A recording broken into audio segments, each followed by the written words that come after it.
Good morning, everybody. This is Robin Ayub from the Localization Fireside Chat, and welcome to another episode of our conversation regarding localization. Today, we are recording episode 102. Can you believe it? I just celebrated 2 years on doing this podcast a couple of days ago, and I am so happy and excited about the initiative that I started 2 years ago. Then it's taken off, and I have recorded 102. With today's episode, will be 102 episode talking to influencers in our industry, thought leaders in our industry, and people who are taking the industry into the next level. And speaking of going to the next level, I'm honored to have with me today Vincent Henderson. And Vincent comes to us from France, from Paris, if I remember correctly, Vincent. Right. Yeah. And Vincent is our VP Strategy of Language AI at Lionbridge. So this is a very important position, Vincent, for the company A, for Lionbridge, and for the industry in general, to be hearing today from you your thoughts on where we are in terms of technology, in terms of our progress as an industry, and sort of give the audience who generally come to the channel to listen to the channel from outside the industry, trying to get to know the industry, and also for those audience who are from the industry trying to get an update on where is the official roadmap, if you will, for Lionbridge from a language AI perspective. So welcome to the channel, right. Vincent. Appreciate it. Thanks for taking the time. Well, thank you very much, Robin, and congratulations on your 102nd episode. It's quite a journey. It's good to be able to keep it up for so long. And I've seen a number of your podcasts before. I'm very honored to be here. I think it's a very kind of active podcast and a very relevant podcast in the sector that we're in. And I'm happy to share my thoughts today. Absolutely. Thank you again, Vincent. So, as we say on this channel, Vincent, the first question that everybody gets on this channel, and we keep this conversation, by the way, as casual as it gets, right. And two guys having a coffee over at, and that's it. We're shooting the breeze and having a good discussion. So the first question that everybody gets on this channel is, how did you get into it? Meaning, what was your first, spark, if you will, that says, oh, I'm going to get into the language industry, or I'm going to start something in the language business? Probably at the time, everybody right. tells me they have two things. Either accidentally went into it, got into the business. Some people tell me accidentally on purpose.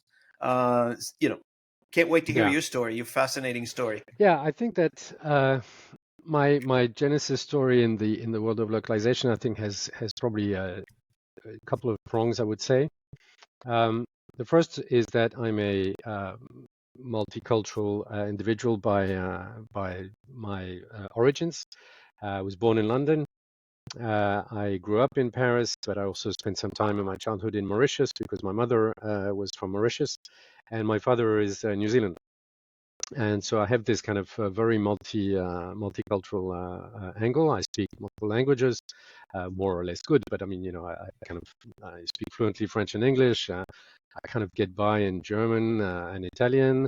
I have some Russian, so I've always been into kind of the language sphere, and I grew up bilingual. I grew up speaking French in France and English with my father's family. So that's part of the genesis of why language. The other part of the genesis is around the question of more like technology and language, I think, and that's the thing that for me is the red line, I think, in my in my background. I have a very strong recollection of when I was a child or a young teenager, of the first time, and I'm actually quite old, right? I was a teenager in the 80s. And I remember very vividly the first time I was confronted with the computer when I was like 10 or something like that. And I remember the moment, right? It was the moment where I understood that you could tell machines what to do.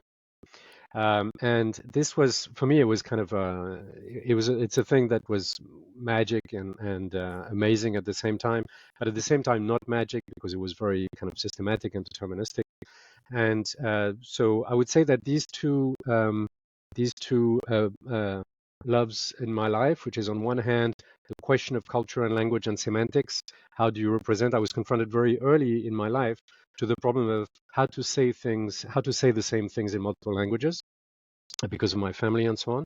And very early on, how do you use machines to kind of get things done? And this was, I would say, these are the two things.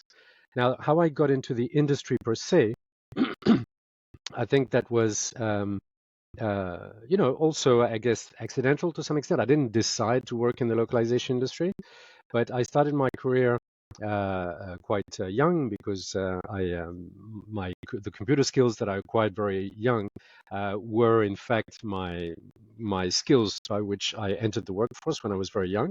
I don't have any university degrees and the like. For example, I'm an autodidact. And but basically in the late 80s, early 90s, well, I'd say early 90s, having skills to code and develop and understanding computers and how to use them was more important than any other degree that you could have. And so I worked in computing for a while. I was working in a product organization in a game studio. Then I worked in an internet, let's say, a company, a very early internet company in the mid 90s. And basically, one thing, I ran testing. I ran also the what's called the after sales kind of customer support. I was involved in customer product requirements and the like. And just at some point, through very serendipitous means, I got exposed to an opportunity at what was then Linguatech, which was one of the predecessor companies to Bound Global Solutions. Thought very, like I said, serendipitously was exposed to it, thought it was kind of interesting, and applied. Met Tugdual Dolil. I don't know if you've had Tugdual on this podcast before, who is now the head of games development at not games development, the whole games business at Lionbridge. Yes, I've had him And on the. We've had him on the show here yeah, I think you once. have. Yeah, I Yeah. remember seeing that. And so, and then we hit it off, and he said, "Why don't you come and work with us?" And I came. And so that was in the 90s. So I worked there for, in Linguatech, which then became Bang Global Solutions for a few years. And then I had a whole other area of my career whereby I left localization. I went to work in publishing, again, relatively through opportunities and contacts and things like that. I went to work for a publishing services provider, which then led me to go and work for about 11 or 12 years for Wolters Kluwer. Wolters Kluwer, one of the top three kind of publishers in the world. And there I worked in the legal content division globally. And I was essentially in charge of applying technology and AI kind of technology systems around content, how to process content using technology. So I developed or led teams that were developing kind of either kind of two angles. One of them was like the content management system side, where we had these publishing systems that I was running and making improvements and so on. And then also ran for a number of teams that were developing information systems for lawyers, search engines, applications for dealing with legal information and the like. And then eventually, at some point, paths in life go in different directions. I did eventually come back to what was then Lionbridge.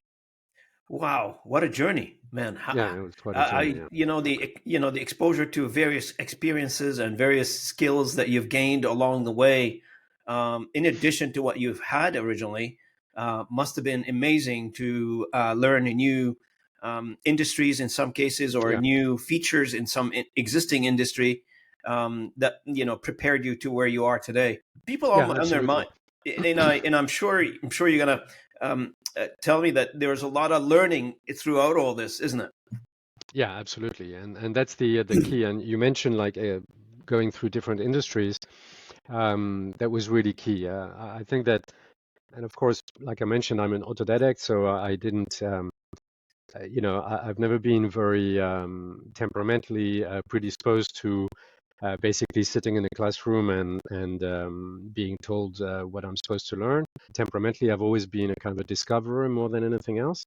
And every single experience, and in fact, even in the late 80s, when I went to live in London for a few years, my first kind of real job was in a cookie shop. It was a Mrs. Fields Cookies in London, and I'm a big cookie fan too, so I was quite happy to be there.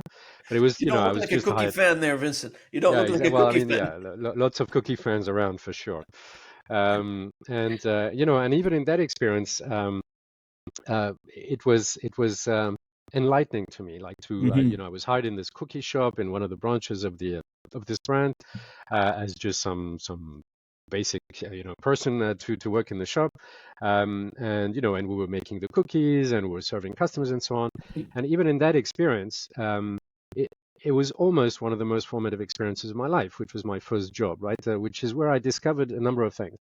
I discovered that I loved working. I mean, that was for me, being kind of, as I said, kind of having a bit of a complicated relationship with academia and school and so on, discovering that actually what I really liked was actually work and solve problems and do things for customers. And that's the second thing. It was the discovery of what a customer actually is, and what it's like to be involved in a commercial relationship as a provider of something for people who come with a need or a want or something like that. And this initial experience, I think, has framed my whole career. I Absolutely. think in a and, way and it that's will have a been huge terrific. impact on the development of a human being, Exactly. that went through all this.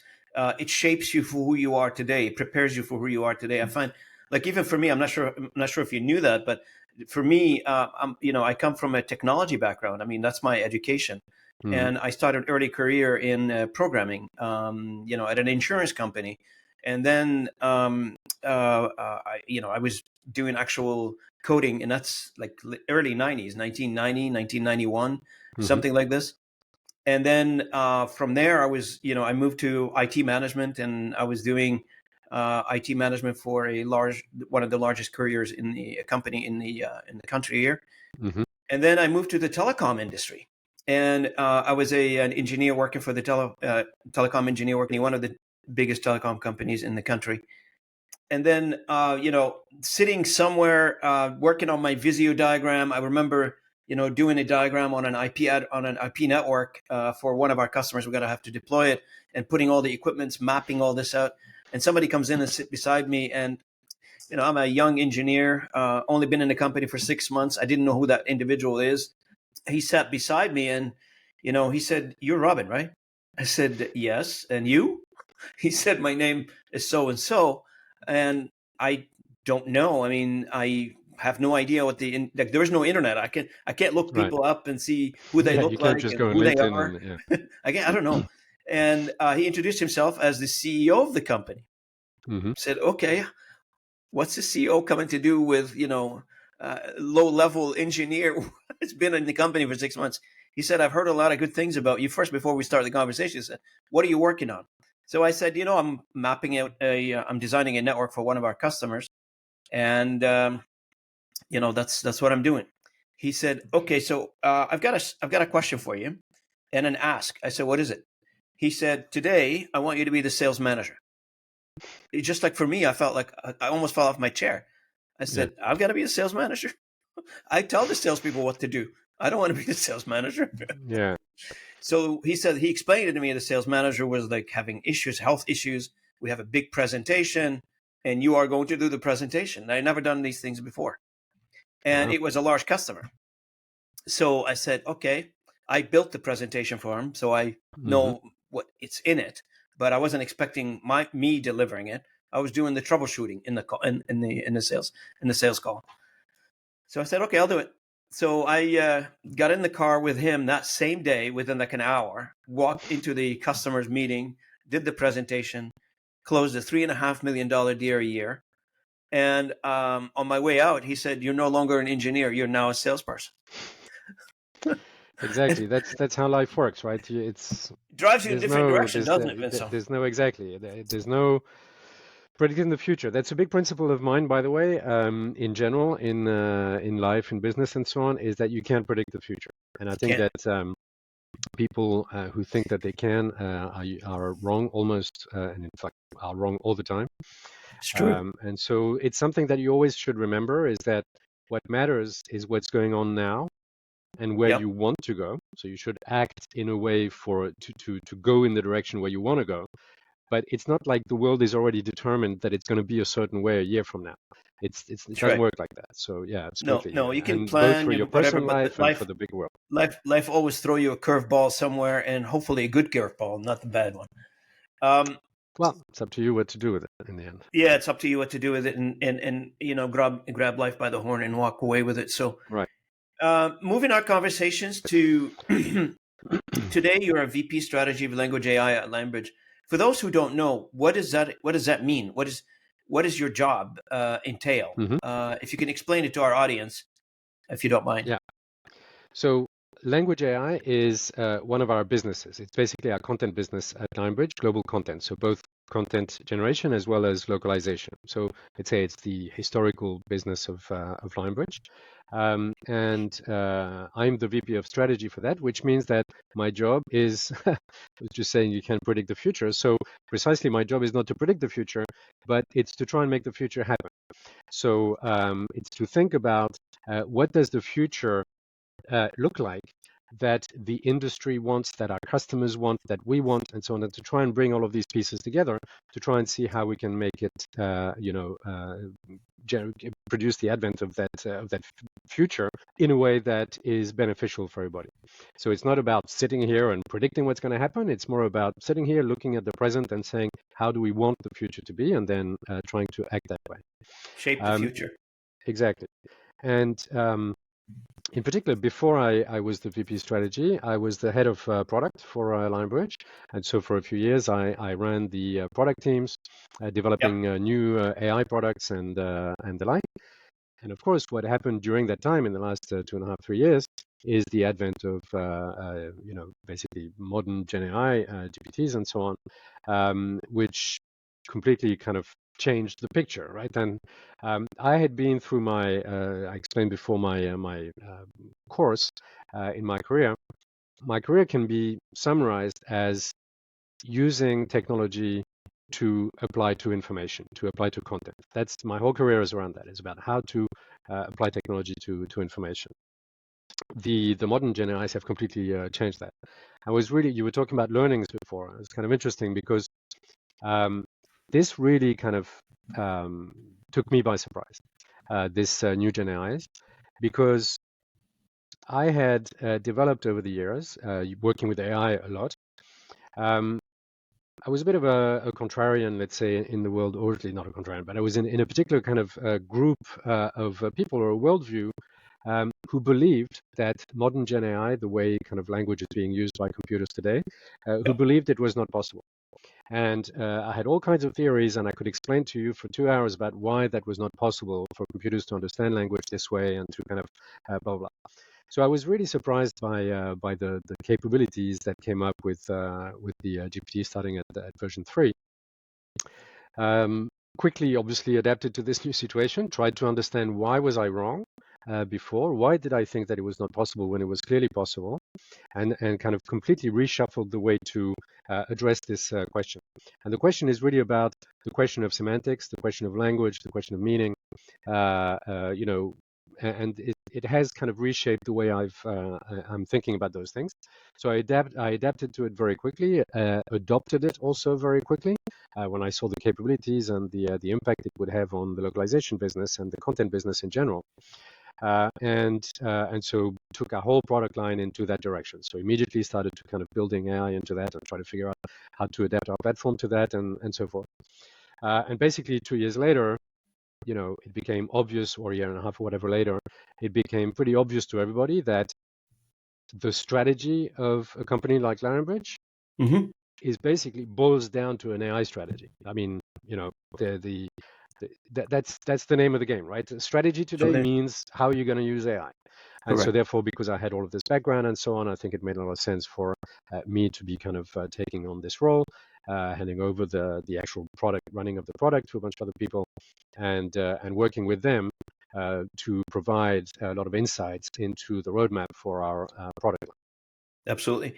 Now, speaking of language AI, language AI, are you able to give us today sort of an overview of Lionbridge language AI solutions, and perhaps how would it be different, or how does it differentiate from everybody else that's on the market? As you know, and we all know that every company out there, and there's 19,000 company in our industry, everybody's on the AI bandwagon.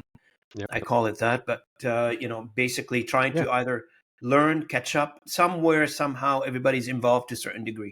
From your Yeah. perspective, if you can share with the audience, what is Lionbridge language AI solution? Maybe the main pillars, maybe the main characteristics, etc. Yeah. So you're right. It is a bandwagon in the sense that nobody has a choice but to kind of think about what that means for them. Not to sound kind of too trite or whatever, but I think there's also the question of um, what's your position on the wagon, right? Are you driving it? Are you following it? Are you running behind it? Are you kind of falling out and falling off it? There's all kinds of relationships that you can have with the wagon. So I think that it's I think it's I don't want to come across as being too self-serving or arrogant or something, but the fact is that Lionbridge today and for the past couple of years is a leader, at least in the language space, of AI adoption. Uh, we really adopted AI extremely aggressively, very early, under in part my leadership, but also our CEO John Fenley, and most of the people involved in the let's say C-level of the company and below. So we realized very quickly that something had to be done there. There's one thing in the industry that I think is kind of really interesting, and this is a podcast about this industry and the localization industry. Um, is that I noticed that when people talk about AI in this industry, um, there's a lot of cope going on. So the focus of a lot of people in this industry seems to be, oh, but we still need to keep a human in the loop, right? That's the story that a lot of people are telling about AI. Oh, but Yep. the human, Yep. it's so important, blah, blah. And of course, that's not untrue, right? The human needs to be for sure in the loop of how AI needs to be used. But if Hmm. you're spending your time um, defending the human's position in the face of the assaults of AI, then you're going to lose. Yep. So the approach that we've decided to take is to aggressively adopt it and to decide that we are an AI first company, which means that everything we do, every single interaction that we have with the real world has Yep. to come first through the lens of AI. How can we apply AI to this particular circumstance? And then we try and do the best we can there. And then whatever the gap is between the ideal outcome and what we can achieve with AI, that's where the human spot is. Okay. Um, and I think that's a big differentiator in our industry of our positioning on that. Yeah, you want Yeah, correct me to if I'm bounce off wrong, of that? though. Everybody says that, right? So, but Lionbridge took a more scientific approach to that notion. Am I correct? Yeah, I mean, I guess it depends what we mean by scientific, but we took a very deliberate approach to that. I agree that a lot of people say that. Not everybody says that. I hear a lot of people talking about how important the human is, blah, blah. And as I said, it's not wrong, but I think it's the wrong focus. The approach that we took was to develop software around AI, to have this kind of very deliberate approach to how we're going to use AI. And we developed in particular kind of a couple of frameworks that we call the trust framework and the reach framework, which aim to identify what is our relationship with AI. So the trust framework is the approach by which we want to make sure that the human AI interaction adds value in general and is safe and is reliable and so on. So trust means transparency. So the first T stands for transparent. That means that what the AI does has to be understandable, auditable, and Mm. so on. And we have to be very clear about what's going on with the AI. The R of trust stands for reliable. So that means that we have to make sure that when it does something in a way that we can predict what the outcome is. The U stands for useful, which means that we don't do AI just because it's cool and it demos well or whatever. We do AI because it actually adds value to the process. The S stands for scalable. So that means that the way we use AI cannot just replicate like a conversation that you have with ChatGPT. It has to scale. And the scaling of modern AI is one of the key challenges of that. And it's not just about the number of tokens, it's about the reliability at scale. How do you scale your AI game in such a way where you don't lose on reliability? And that is the big challenge that I think a lot of people are struggling with, and we are very much leading there in terms of how that works. And the last T stands for timely, but it was mostly to complete the acronym, just because AI's goal is also to make sure that you reduce turnaround times and time to Of markets course. and things like that. Yeah, deliver quickly. Yeah, you deliver more quickly and so on. So that's the trust framework. The reach framework is one that kind of clarifies the question of the usefulness. So reach is a nice word in the world of content, right? It's about reaching audiences and so on. And reach is about when you need to use AI on a particular content in a particular content situation, content set or whatever, you want to make sure that you apply this kind of thinking to it, which is, first of all, you need to figure out what the ROI of the content is. So content, and it is something that we tend to forget too easily, and it's a good practice to remind yourself that all the time, is that content has an ROI, which means that it exists for a reason. Any piece of content that a business creates, it does it for a reason. It's expecting some kind of benefit from that content. Otherwise, obviously, it wouldn't create it. So True. what is that benefit that is expected from that content is a question that you have to clarify. The economic benefit, because then that gives you let's say a guide rail for how much money can you put into this content to make it global, right? Based on what you're expecting back from it. Because with AI, right, one of the things that comes in with AI, which is kind of new, is that you have a whole kind of spectrum of economic pictures, right? You can invest a lot or very little in your content, depending on the choices that you make. Yep. Beforehand, right, before the world of modern AI, you either had MT or MTP or human translation. That was pretty much it, right? So you either had MT, which is pretty poor, but it's really dirt cheap and very quick and so on. So it's pretty useful for a bunch of use cases, but it's very poor. You can't rely on MT for anything. So that means you have to do MTPE if you want to have a decent quality translation. The problem with MTPE is that, unlike what everybody's been saying in the industry, talking about the human in the loop, the human is not actually in the loop in MTP. The human comes in at the end, right? You do the MT, and then you have a human review everything. That's at the end, right? Yep. There's no loop there. It's just kind of a linear thing like MT, human, and delivery. And of course, human translation is something else entirely. But with modern AIs, you can indeed think about where the human sits in the loop of the processing, because modern AIs can take in context, they can follow instructions, they can make decisions, they can review their own work, decide whether what they did in the previous step was good and so on. So you can have a whole bunch of iterations there. And the place of the human now is about managing that iterative loop. It's not about reviewing everything at the end. And in fact, what we want to do with modern AIs is precisely to stop reviewing everything at the end, right? We want to stop doing that. That's where we're going to be, right? The economics of translation at whatever, again, we can't predict the future, but we kind of know what the trend is. At some point in the future, there will be no systematic human review of everything that a machine does before it gets published. That's going to disappear. And in fact, it's already disappearing to a large extent. So the question is, if we're not going to review what's coming out, where does the human actually intervene in this picture? And that means that the human intervenes in the AI. It provides examples, it provides instructions, it figures out what needs to be done at different steps of the process, like what are the specific things that an AI should be checking for, what kind of the biases, the errors that it makes, and things like that, so that you can fix it before you get to the end of the process. So that's the kind of general idea of this kind of thinking about the ROI, is that that iterative loop, and how many times does the human intervene within the process to fix things ahead of time, not at the end. That is what's going to determine the economics of your content. So the ROI question is really critical.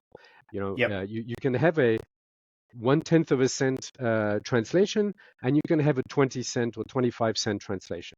Every single kind of layer in between exists as an option today with Gen AI, depending on how many iterations you want to run and how much human you want to put in the loop. It's no longer like either no human or just the human reviews the machine or the human does everything. There's all of the spectrum that's there. And then, of course, with the AI, you have much more flexibility now to think about what is the actual purpose of the content from the point of view of the engagement that is supposed to generate. So for the reach framework, like the first E is engagement.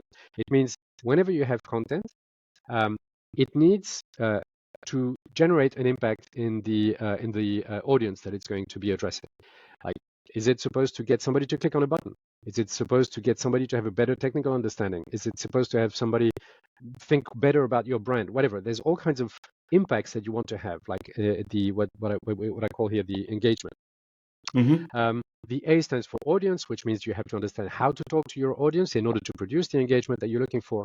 The C stands for control in our reach framework, and that means that this is everything that you have to implement around your platform in order to make sure that you understand what's going on in the platform, that you have data coming out of the platform, you have measurements. And the reason why I took this long detour to answer your question about the scientific approach that we have is precisely to get to that point, which is that the C of control is essentially controlling things through data.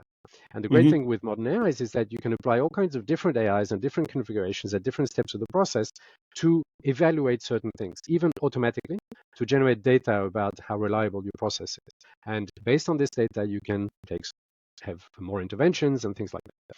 And of course, the H of reach is the human in the loop in order to precisely consume that data and make decisions about all of these other things that I've just talked about. So yeah, the approach is very thought through, very deliberate. We are not taking an approach whereby we think that the LLM can just be thrown stuff. You can just throw stuff at the LLM. Oh, here's a segment. Tell me what's wrong with it. That's not how it works. How it works is multiple iterative steps where at each step you're saying, here's a segment. Here's the context of the segment. Here's some stuff that gives you additional information about the context of the segment. Here's the terminology that needs to be used. Here's previous segments from the TM that have been translated this way. Please review exactly whether is this term used properly in this context. Is this previous translation correctly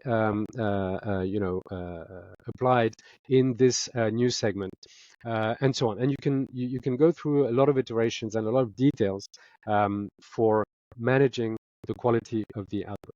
And to be honest, this is a thing where the platform that we've built is one that manages all this and manages the human interface with the AI to make that happen. Are you talking about Aurora AI in this case? I'm talking about Aurora AI and the language AI kind of component of Aurora AI, which is precisely the configurator, if you like, the AI prompt engineering framework and platform that we use as part of Aurora AI to apply AI to content. And we also have like that. We also have so here I've been talking a lot about localization, but we also have a content generation business and a content generation solution as part of the Aurora, which we call Remix, where the idea is also to be able to generate content based on information that you already have and then localize it. So we have, for example, we have a recent example with a very large global brand, global I'll say no more than that, very large global brand, where we're doing precisely that. They have a product information management system, in fact, a set of product information management systems where they have product data in there, and they want to generate their e-commerce descriptions for their website for selling their products. And so we have automation that takes this product information from their PIM, from the product information management system, that uses that information to generate descriptions based on fairly exhaustive descriptions of brand attributes, tone, voice, and so on that need to be applied, how to use this information to produce good customer-facing product descriptions. And then those product descriptions are being produced in multiple, dozens of languages. And this workflow is definitely the workflow that everybody's going to be using soon. There's no question. So no longer needed to have like marketing agencies and spend hundreds of dollars per hour to create this stuff. Exactly. And in you fact, can do this it. You can do it example much cheaper now, right? And that's effective. exactly right. It's much cheaper, much effective, even if you do a human review to make sure that you kind of capture, all of the issues that you might have. The fact is that this particular project that I just talked about with this big global brand where we're doing this for their e-commerce site is precisely that work was previously done by a marketing agency. And the marketing agency, was obviously doing all of the great marketing strategy and so on stuff for this big global brand, but they were also writing the product descriptions. But they Correct. were charging marketing agency rates for this kind of work. Absolutely. Whereas with the kinds of approaches with AI, with our ability to process kind of massive amounts of content at scale with these kinds of platforms, which is one of the strong suits of a company like Lionbridge, because Hmm. there's one thing about large localization companies is that we know how to push content through systems. And so therefore, the ability for us to kind of plug in AI in there was a huge advantage, and we were able to produce the whole thing for a fraction, literally, of the price of what the agency was doing before.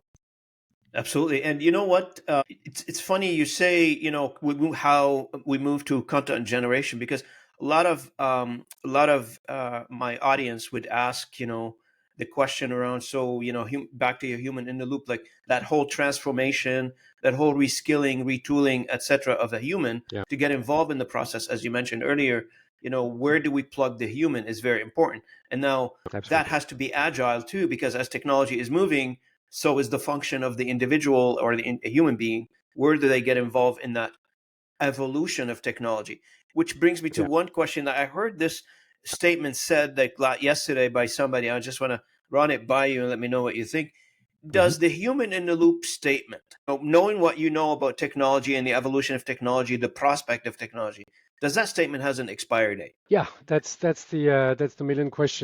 million dollar question, right? Is that to what extent will humans remain in the loop? I think that I'm very weary of something that I heard once, which I always try to keep in mind, which is in the context of scientific discoveries. If you ask an old scientist what's possible, their answer is very likely going to be correct. If you ask them what's impossible, they're very likely going to be wrong. So I'm always kind of very, on the same principle that we can't predict the future and things like that. Always very wary about kind of making these kinds of claims. I don't want to be, because I have in the past telling people that this was not possible and it was possible. So I don't want to be the person who says, no, no, there was always going to be a human in the loop, blah, blah, blah, because you don't know. However, I think that if you accept that AI is going to evolve to a point where it's going to be able to make basically as reliable or as not reliable decisions as humans make, because let's not forget that humans are extremely fallible.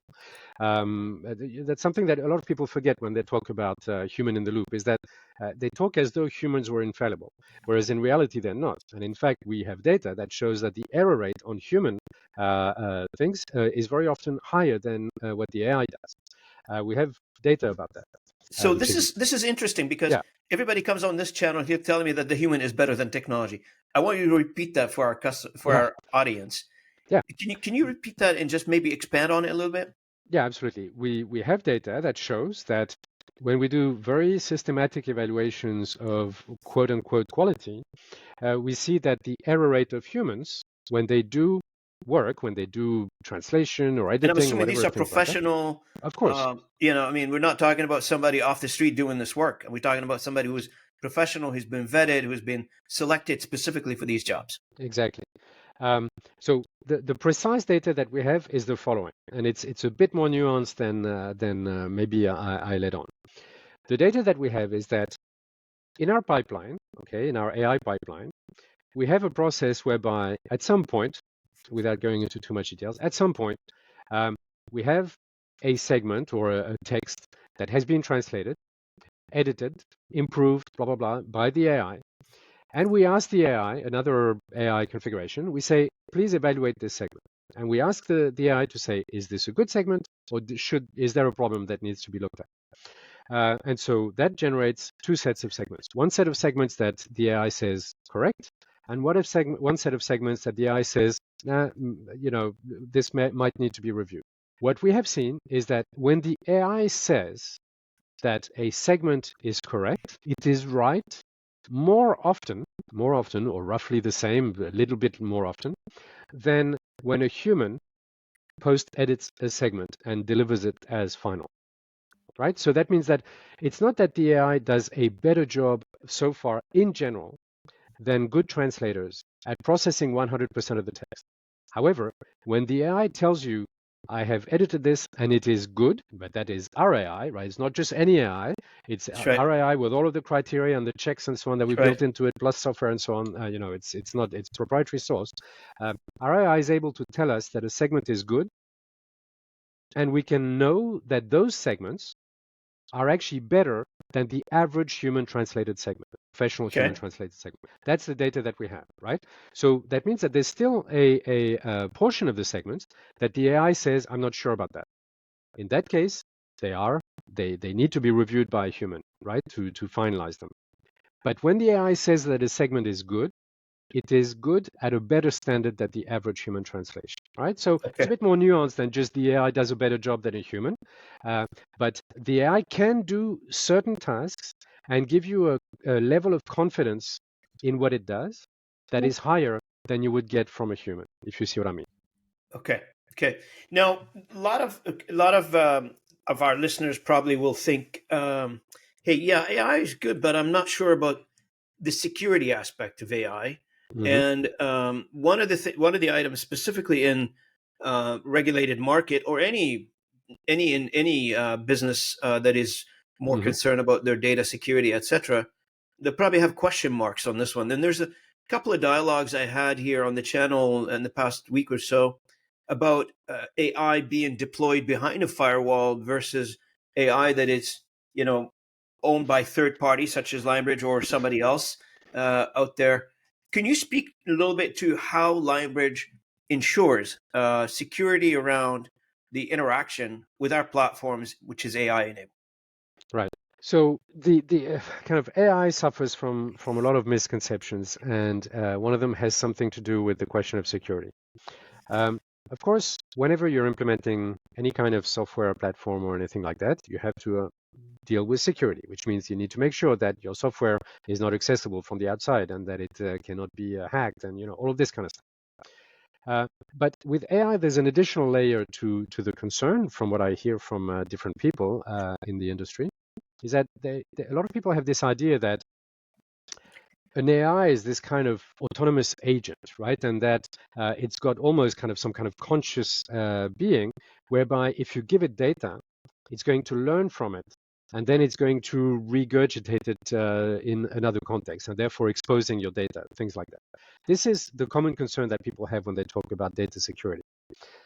This concern is, let's say, ignores a number of obvious facts.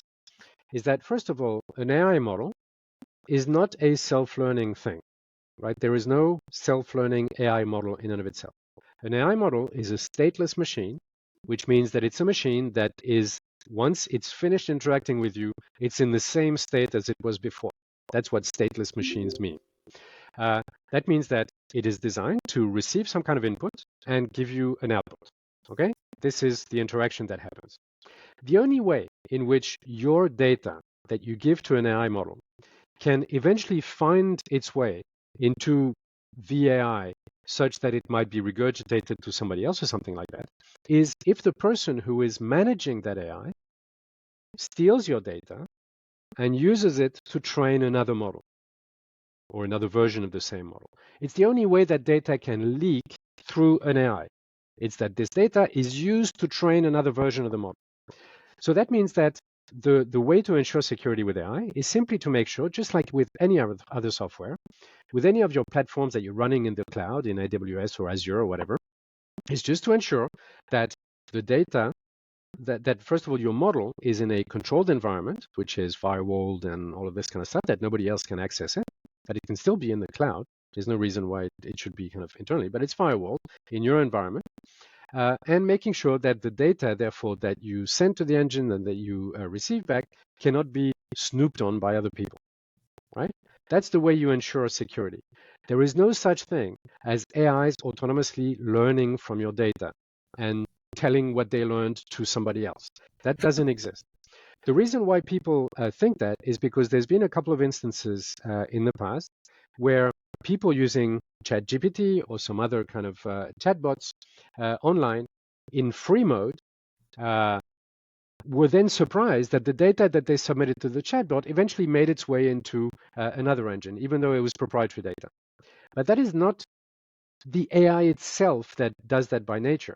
It's because you submitted data to an untrustworthy kind of Or website on the internet, unverified platform that probably, unverified platform, yeah, probably and then IT you're told them not surprised to that do it. people were using it. Yeah, exactly. Yeah, So as long as you deal with people like Lionbridge, or to be honest, any other kind of reputable company, including LSPs, the data security with AI is no different than the data security for any other data interaction you have with us. As long as your that's software right. is in the cloud, which is the case of the software of most companies today, it's in the cloud. Therefore, you're trusting Microsoft, you're trusting AWS, you're trusting some third-party intermediary to deal with your data in a responsible manner. You make sure that you have contracts that That's right. stipulate that you are not allowed to use this data for other things and so forth, and then it's fine. Then it's fine. There's That's no right. magic with AIs that magically kind of reuse your data. It doesn't work. It doesn't work like that. Correct. Correct. Now, I know we're coming up to the end of our conversation. I'm enjoying this Oh, wow. conversation. I can keep you on here for 2 hours, but I I'm know sorry. I you speak have too other much. I'm sorry. business, and it's Friday late for you in the afternoon in France, so I don't want to keep you too long. Just one last question that on everybody is talking about right now. It's buzzing. DeepSeek. Do you have an opinion about it? I do, of course. Yes, I have an opinion about a lot of things. But I try to have informed opinions about things that I know about. So DeepSeek, we've obviously been testing DeepSeek. I myself have done a lot of interactions with it, and tests and so forth. Now, uh, it's a good question because it's a good wedge into a different kind of conversation. DeepSeek is essentially so I'm not going to reiterate what everybody's read in the papers, right? Which is, oh my God, they've developed this for a far cheaper than OpenAI, and it's revolutionizing the economics of AI, blah, blah, blah. All of this is true. I have nothing original to say about that. What I do have to say about that, which I think is specific and that I haven't heard a lot, is that models like DeepSeek R1 in particular are very similar to models like Sonnet 3.7 and OpenAI o3 and so on, which are their reasoning models. Okay, so they are models that have been specifically trained to be smart when they reason about stuff. And so they kind of hit all of the benchmarks on maths and logic and all this kind of stuff and so on, even understanding of problems, language understanding, and all this kind of stuff.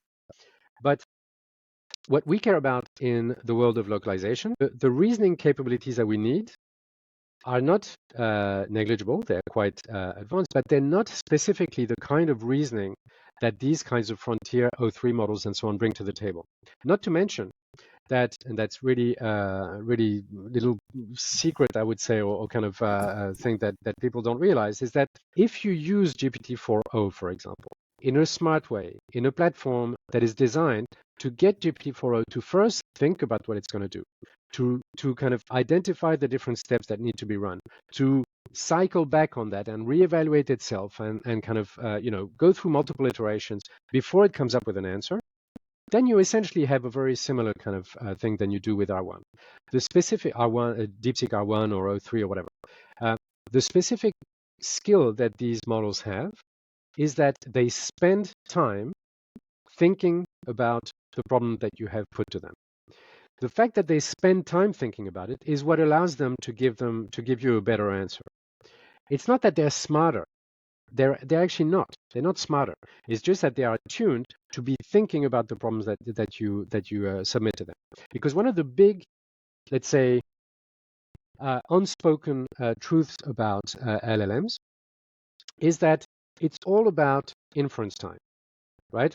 Assuming kind of similar amount of billions of parameters and kind of training data and stuff like that. Everything else being equal, it's all about inference time. And inference time means specifically how long is the engine going to be thinking about what you asked it. So if Yeah, you how use fast? DeepSeek R1, as you know, if you give it some task to accomplish, it spends sometimes minutes kind of telling you all about its life and like all its thinking process, and even sometimes it gets into loops and things like that. Same with sometimes O3 and things like that. Does this matter for the localization task, for the translation task? Not really. What you really care about in the translation task is making sure that the engine thinks about the grammar. Is the language used culturally appropriate? There's a bunch of reasoning that you have to do, but we know what this reasoning needs to be. We don't want to rely on the engine to have to reinvent the wheel every time. So Yeah. O3, for example, O3 or DeepSeek R1, you ask them, you say, here's a sentence or a paragraph or whatever. I want to translate it to whatever, Japanese. Think about it and give me the best translation in Japanese that you can. DeepSeek R1 is going to, and these models are going to first start to think about, okay, what is the translation task? What do I need to do a good translation? To do a good translation, I need to look up the terminology. So maybe I need to think about this word and that word and blah, blah, blah. And then I need to think about whether the nuance culturally are appropriate. So it's going to reinvent the whole translation task. And the whole benefit that you're going to get from it is that it's going to take the time to think about that and to think about what does it mean to do a good translation. I don't need R1 to tell me what it means to do a good translation. I know what it is. Yeah. Okay, I know how to go through the mental process to do all the right steps to make sure that I have a good translation. Therefore, I can do that with 4.0. And I can tell 4.0, please look at this. Analyze this from this perspective, look at the terminology, look at the cultural nuance, look at, think about the intent of the author, blah, blah, blah, and describe this to me. And then 4.0 Yep. is going to do all of this description for me. And then I'm going to ask 4.0, I'm going to say, here's the analysis that you just came up with. Based on that, what are the specific challenges with this text that we have here in order to translate it based on this analysis that you just produced? And then 4.0 is going to say, oh, well, the specific challenges actually is that, well, this term doesn't exist in this language, so we're going to have to paraphrase it, whatever, And I can take by the hand, when I say I mean my platform can, I can configure a whole pipeline that is going to take GPT-4o by the hand to take it through the translation task so that at the end, it gives me a perfect translation. So Absolutely. I don't need R1, I don't need O3. Okay, do you see what I mean? So That's right. I think that in the localization industry, I don't think that we need to worry about this too much, provided that we invest smartly in the platform that is actually breaking down the task of what does it mean to have a good piece of content or a good translation or an audience resonating kind of piece of content. We know how to do that, and we can do it through a smart platform by keeping our token cost low. Because That's right. remember, if you're going to be doing O3 stuff, it costs you, I don't remember the numbers exactly, but it's 100 times more than if you're using 4.0. So if you're using 4.0, you can take 4.0 through multiple steps. You can use 10 times more tokens than you would have otherwise. But in the end, it's going to cost you 10 times less than if you're doing it with O3. That's right. Maybe we'll save that for the next time. The economics of tokens. I guess Exactly. this is what you're getting at, which is, I guess, where it's not an issue now if you're just starting, but it will become an issue if you become a heavy user. And Yeah, my absolutely. understanding is Lionbridge is one of the largest token users in the industry. We From are what absolutely. I've We're heard from you before. one of the top 100 companies using tokens on Azure in the world, and no other language company is in that, even remotely That's right. in that And that's a category. testament to our embedding of AI in our technology, in our process, in our products, etc., isn't it?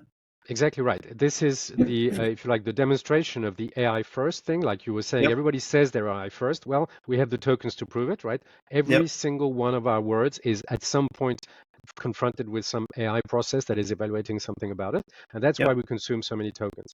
Um, there's an interesting thing about the economics of tokens with from the point of view of DeepSeek R1, which I think is interesting too. And then I guess we can wrap up given the time.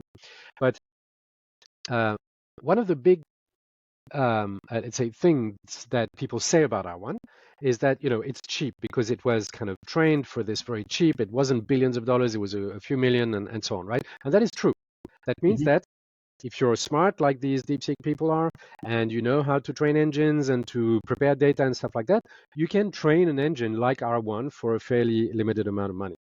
Having said that, though, DeepSeek is a very heavy engine at inference time, which means that if you run DeepSeek on your servers or in Azure and servers that you pick up in Azure, it's not going to be cheaper for you at inference time than running GPT-4o, right? It's not because it's open source that it's free. It's a pretty kind of compute intensive model, right? So people should not confuse the training costs versus the inference cost. These are two completely different things.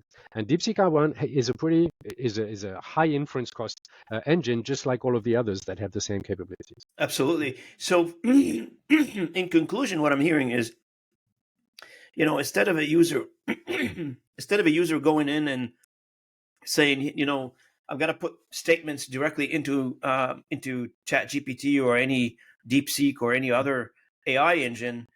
I heard from you today, and I hope the audience have captured that it is, the Lionbridge AI solution for languages is a well thought out iteration, prompt engineering designed in a way that we get output, exactly the output that we want out of AI, instead of guessing if this output is correct or not. So Exactly. now we have a certain degree of confidence in the output because we've done the pre-work.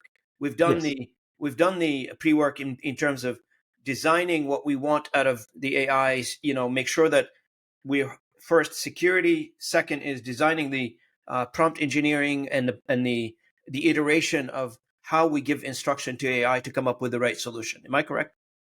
Yes, that's correct. I think in a nutshell, you've summarized this quite well, which is that indeed our whole AI first platform, the whole Aurora platform with all of its different components, is precisely designed for that. It's precisely designed to create a human interface to the AIs that is maximally automatable, so that we can very discreetly provide very specific instructions to the LLM in an iterative manner in order to take the LLM by the hand from an original segment to a translated segment where you have a very good translated segment. Our job is not to kind of throw in an LLM into a translation engine or a translation interface, a CAT tool, just to kind of say the translator can kind of click on a button and say, improve this, and then I get a suggestion and then I validate it or not. That's not what we're doing. Our job is not to improve. I mean, what we're trying to do is not to improve translator productivity per se. What we're trying to do is to automate the whole process using AI. And the only way you can do that is by having a platform that iterates multiple iterations through AI workflows. And that's the platform that we've built. And that's the platform that I'm demoing to our customers all the time, and me and obviously other salespeople and solutions people.